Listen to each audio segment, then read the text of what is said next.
আপনি আপনি বলেন যে ড্রেন উপরে কি আপনি বিল্ডিং করছেন কিনা, পৌরসভা ড্রেন উপরে করছে কিনা? এটা মিনিস্ট্রি করছে, আমি তো মিনিস্ট্রি করছে, মিনিস্ট্রি এখন আমার বিরুদ্ধে মিনিস্ট্রি মামলা করুক। আবার কথা শুধু জনগণের কাছে আমি মাথা নত করবো, আমি অন্য কারোর কাছে মাথা নত করতে আমি বাধ্য না। আমি একমাত্র জনগণ আর উপর আল্লাহ।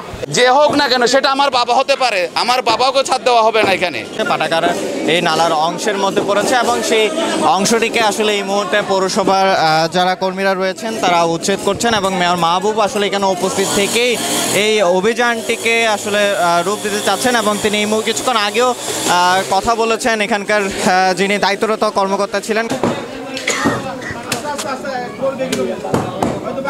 ফেলা হচ্ছে দেওয়ালের এবং পরবর্তীতে যে নিচে যে স্ল্যাবটি তৈরি করা হয়েছিল কয়েকটা বেশ কিছু জায়গা আমরা চিহ্নিত করেছি আপাতত, এবং আমাদের এই কক্সবাজার পৌরসভার যে ম্যাপ আছে সেই ম্যাপে স্পষ্ট উল্লেখ আছে কোন দিকে ড্রেনগুলো কত ফুট কত লম্বা সব কিছু স্পষ্ট লেখা আছে। আমরা সেইভাবে আমরা কাজ চলে যাচ্ছি এবং আমরা আপাতত আজকে এই ড্রেনটা ক্লিয়ার করার পর, কারণ একসাথে 5টা ড্রেন ধরলে কোনো কাজ হবে না। আমি মনে করি আগে মুরুমসার ধরছি, মুরুমসার শেষ করার পর যদি 1 মাস লাগবে আমরা এখানে 1 মাস থাকবো, এরপরে আমরা শৈবাল ধরবো। আমি জনগণের ক্ষমতার কাছে জনগণের কাছে আমি মাথা নত করবো, আমি অন্য কারোর কাছে মাথা নত করতে আমি বাধ্য না। আমি একমাত্র জনগণ আর উপর আল্লাহ। আমরা এখনো বলছি আপনারা সসম্মানে আমাদের প্যারাবনগুলো ছেড়ে দেন, আমাদের ড্রেনগুলো ছেড়ে দেন, নাহলে আমরা তালিকা প্রকাশ করব।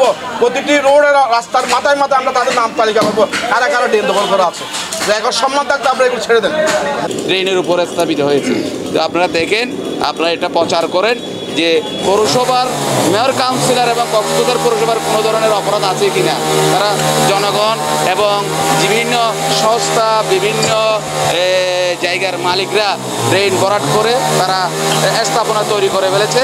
আমরা অভিযান অব্যাহত রাখবো। যে হোক না কেন সেটা আমার বাবা হতে পারে, আমার বাবাকেও ছাড় দেওয়া হবে না। এখানে আপনারা সবাইকে অবগত করে দেন, এখানে যদি আমার বাবাও যদি এই ড্রেনের উপর দখলদার হয়ে থাকে তাহলে ওইটাই আমরা ভেঙে ফেলবো।